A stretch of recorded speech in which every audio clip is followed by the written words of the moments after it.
So nakakuha na tayo. Sige, iuwi natin to. Nakikita mo ba yan? Kung hindi, malabo na naman ang iyong mata. Wala ka na naman kasing pera. Ganda sa lugar na to. Kasama tayo sa outreach program ng ASSD. Let's go. Lusob mga kababayan! Higa na kayo kung kailangan. Nakasurvive tayo doon. 11 na yun.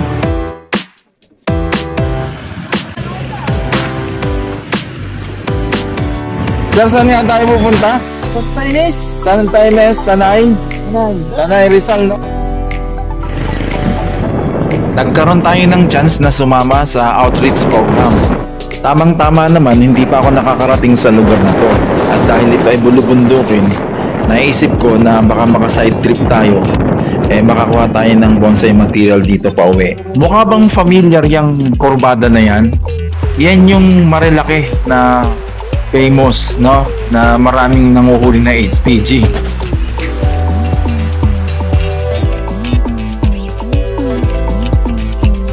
Say hi ka po sa vlog. Yan. Hello po. Ha? Wala pa kuya. Wala pa lang, ngayon pa lang eh. Oo pa lang ang unang video. Malayo pa rin mula dito yung venue ng outreach program. Ito, nandito na kami sa, ano bang, ano to, Barangay Mamcha? Santo Niño? Hindi ko po alam kung Santino. ito ng Santa Ines. Santa Ines, ayan po sila oh. Ito yung problema namin eh, yung pagtawid. Ayan. So hindi na kaya nung mga sasakyan yung tatawirin ng ilog na to. Tingnan nyo, may mga ATV pa oh. Oh, di ba? Oh. Di ba? Ayan oh. Ang ganda pala ng lugar na to. Dito to sa May Tanay, Rizal. Yung venue kasi ng outreach program, hindi naman dito. Pupuntahan pa namin yung Santa Ines sitio na yun. Mga lagpas 10 ilog daw yung tatawirin. Jeep na ang kailangan namin. Mga nasa mga kalahating oras din siguro kami naghintay at dumating na nga yung jeep. Ayun no. O, ayan po. Maghakot kami. Dilipat namin. Bigat to. Patulong dito. Ito. Wala man ito, barko. Oy. Oh, nandito tayo sa top load ngayon, no? Naalala ko tuloy nung nagkonduktor ako ng jeep eh. Ayan, umandar na. Let's go! Yung Hilux pala ng boss namin 4x4. So yun, kaya nun. Yung Fortuner at saka yung Innova, hindi na kasi hindi lang isang ilog yung tatawirin dito eh. Makikita nyo, ito yung unang tatawirin natin, no? Kasi yung ilog parang isa lang naman yan eh. Kaya lang syempre yung daan, paliko-liko, tapos patawid-tawid dun sa ilog na yan din yon. Pero malalaman natin kung ilang tawid tayo rito sa ilog na to. Lusob mga kababayan! Talagang maalog eh. Medyo dito ay sementado. Ito na naman tayo.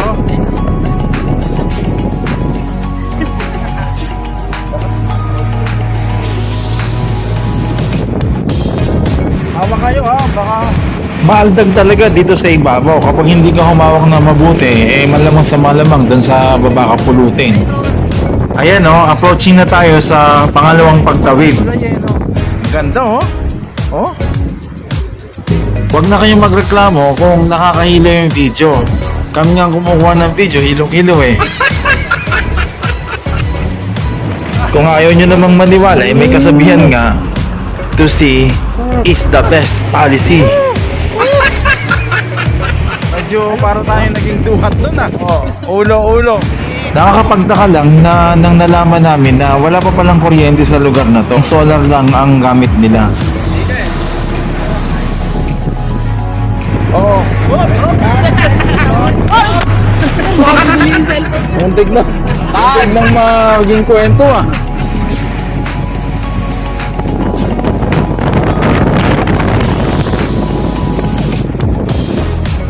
Ganda nito, gandang maligo rito oh. No? Oy. Parang medyo seryoso din.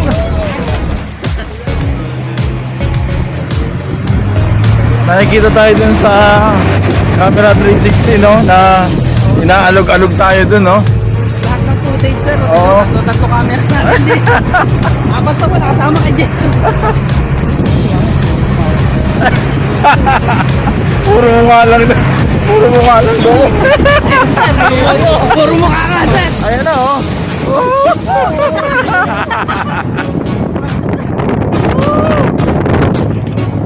Kung campsite ang hinahanap nyo, eh yun, marami sila rito.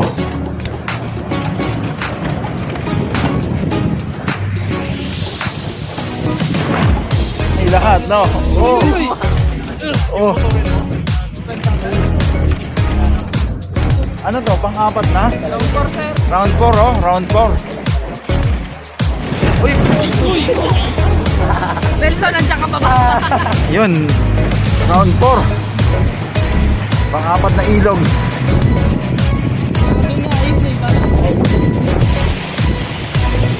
Hindi mo na alam kung saan yung ilog dito eh oh. Ayan oh. Kaliwat kanan oh. Hi, guys! Saan tayo nangangabayo nito? Ito na pang 5 ba to? Medyo mas malapad to ha. Ngayon. Ay puta. Ayun. Walang yan eh. Uy uy. Acrobat. Yung 7.5 pang mo, 5.5 na lang. Ay, ito, mataas to. Ay puta. Hawak, mataas yan. Oh. Higa na kayo kung kailangan. Balansehin nyo. Oh. Oh. Higa na. Woo.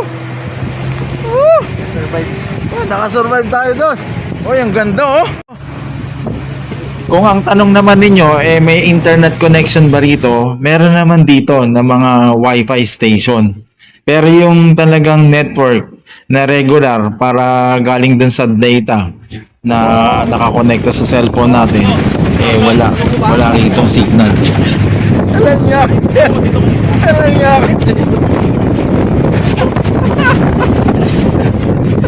Ito ang matinding road trip no. Ito, pang round 6. Anong sisiw na lang yan, sir? Oo nga pala no. Cute lang to. Ayan no. Woo! Parang ano lang, sir? Parang Oo eh, parmatsa lang ano. Meron pa ba? Lon? Hindi mo na alam? parang wala na. Pati nakikita ko Facebook. Ah, dyan ba tayo? Ay, hindi. Siguro pampito yata ito sa sobrang alog eh. Parang di na namin matandaan kung ilan yung tinawid. Oo, talagang.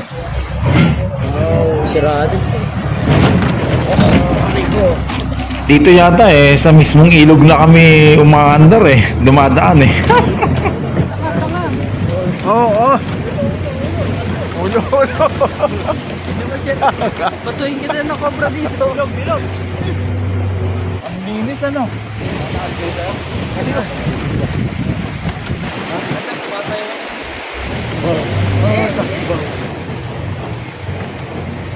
Kabit-kabit na pala tong ilog na to. Ito, pang siyam. Dito na. Pero alam nyo kung nature lover kayo, ay talagang napakaganda rito, dito sa Tanay Rizal. Papuntang Santa Ines, Barangay Santa Ines.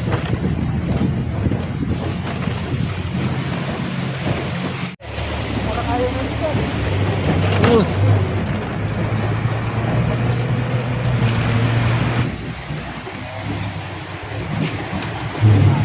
Bento. Ha? Pangilan na ba? Bilang ko eh. Pang 11 na ba to? Basta lahat ng tubig na madaanan, pili lang ko eh. Oo. Oh.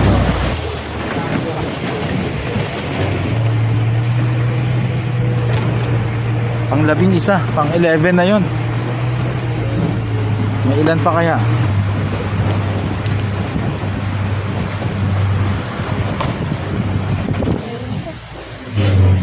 Malupit-lupit ito.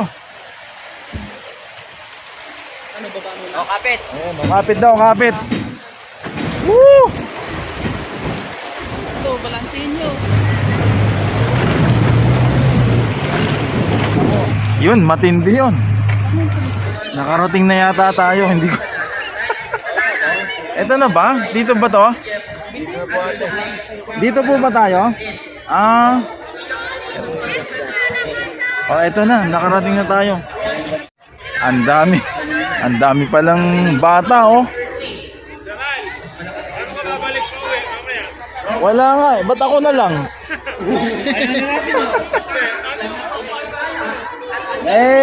Maglalakad. Nako, ang main goal talaga natin dito, syempre makabahagi tayo ng pagbibigay ng tulong doon sa mga kababayan natin dito sa liblib na lugar. Kaya lang ang bad news, hindi kasi ako pwedeng mag-overnight dito. Hindi ko alam na uuwi pala agad yung jeep na sinakyan o naghatid sa amin. Ayaw naman pumayag ng boss namin na maglakad ako mag-isa pa uwi. Sabi ko kasi kahit mga makatapos na yung programa, uuwi na ako. Sabi niya, gagabihin na daw ako at hindi daw talaga ako pwedeng maglakad pa uwi kasi malayo-layo o malayo talaga yung pinuntahan namin na yun. Nakita nyo naman, di ba? Salamat nga pala kay Kuyang na naghatid sa akin kasi yung parking ng jeep na inarkila, 3 ilog pa ang pagitan dun sa parking ng sasakyan. So ang nangyari, umuwi na ako dahil sa mag-overnight pa yung mga kasama natin, no? Ngayon, eto na yung area kanina, oh. At syempre, hindi naman ako uuwi na hindi man lang ako makakuha ng kahit na anong remembrance man lang dito na bonsai material, no? Naglalakad tayo ngayon dito at hindi ako makapag-concentrate kasi ang sistema, tingnan nyo, nandito ako sa Tanay, oh. Yan, nasa kabundukan ako sa Tanay at uuwi pa papunta ng Antipolo. So mga alauna pasado na at isisingit ko na lang tong makahanap tayo ng bonsai material dito. Pero dito may nakita ako, syempre dahil yung tibig, Phyco septica ay sa gilid to ng ilog. Ito, oh, tingnan natin kasi maganda to. Ito.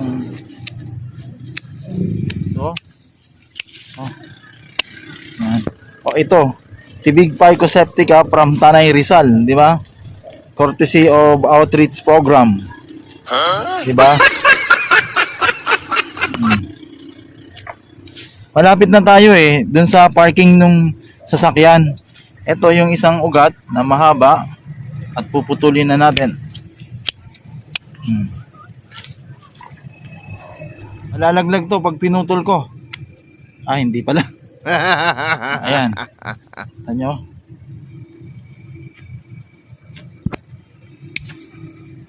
Yun. Ngayon, nakakuha tayo from Tanay Rizal. Di ba?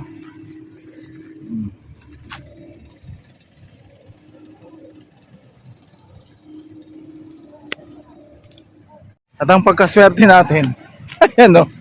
Grabe. Dumilim na, umulan na, oh. Oh. Nakikita nyo yan, yung kapaligid na yan. Pero pambihira, napakaganda dito, mga kababayan. No? Ito nga, may isa pa ritong tibig, oh. Pero sobrang laki na nito.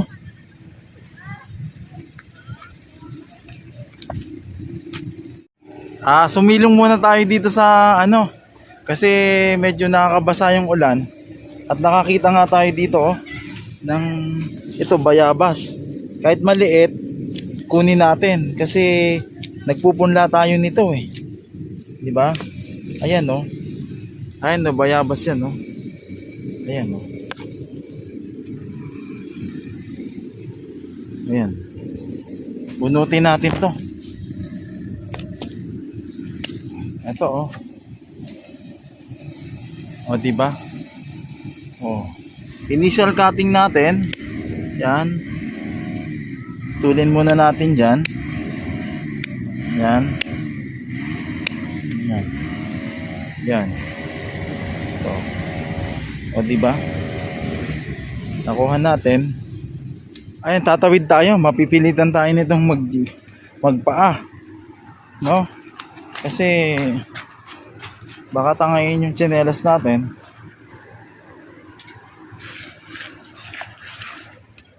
Ayan no, may mga tibig pa dito. Kaya lang medyo maliliit lang at saka hindi ganun ka-quality.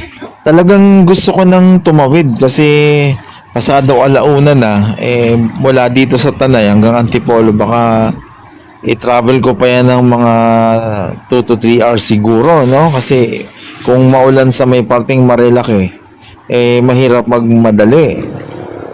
Tara na. Parang gagabihin na tayo masyado, no? Pero ang hirap ha. Ang hirap mag-decide kasi nandito na tayo di ba? Sayang naman. Ito isa na lang. Tingnan natin dito. May mga nakita kasi akong parang mga dumanay, no? At saka malapudo dito sa gawin na to. Hindi yan. Hindi siya maganda mga kababayan. Ayun sana may dumanay malapudo doon. Kaya lang tingnan nga natin. Hindi lang halata pero medyo talagang nagmamadali na ako dyan kasi hindi ko kabisado yung lugar Tapos sa kabilang banda nanghihinayang naman ako dun sa pagkakataon na nandito na ako. Bihira lang ako makarating sa ganito. Ito sa Ito, dumana ito. Dati na meron na akong kinuhang ganitong bonsai material pero hindi ko matanda kung nabuhay ko o hindi nakasurvive. Hindi ko kasi kabisado yung ganitong mga species yung dumanay.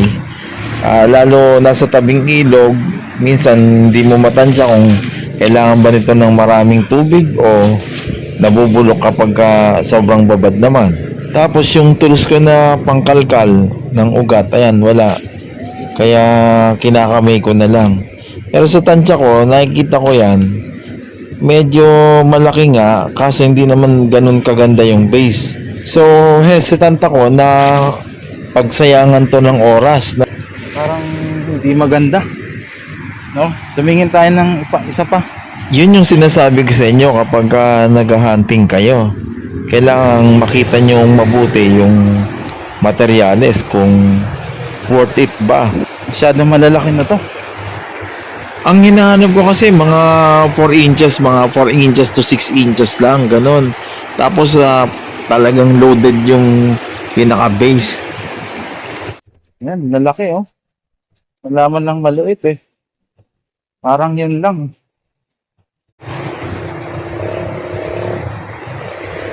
Doon Doon kaya.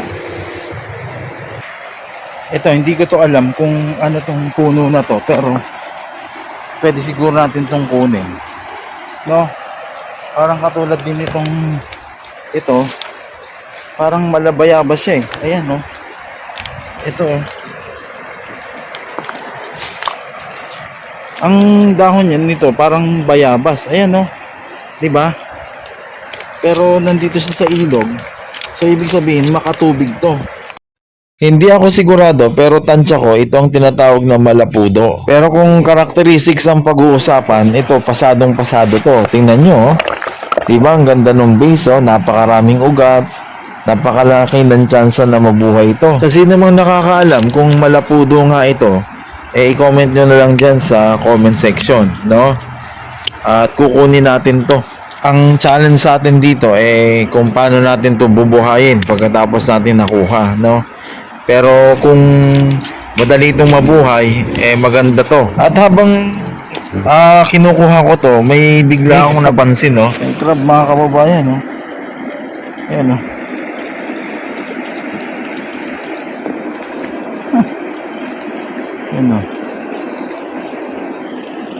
Yun Aray ko! Akala ko masakit. Minsan lang tayo pumunta rito di ba? So, sulitin na natin. Saka na lang natin tingnan Kung ano man ang maging outcome nito, di ba? Kasi hindi natin malalaman kung di natin susubukan.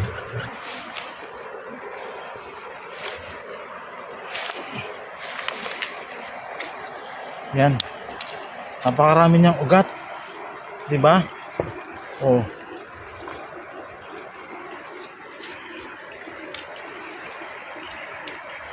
Di ba?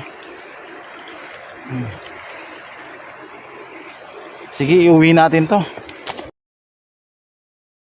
Ang ganda talaga rito sa lugar na to. Sana makabalik tayo rito, no? At yung hindi nagmamadali. Kita nyo? Ayan, no? Ganda. Pero tara na, gumagabi na eh. At itinanim na natin na para bang ayan no, sa tsansa na pagbuhay o ano, sa tingin ko mabubuhay to kasi syempre napakaraming ugat no. Imposible kung hindi to mabuhay.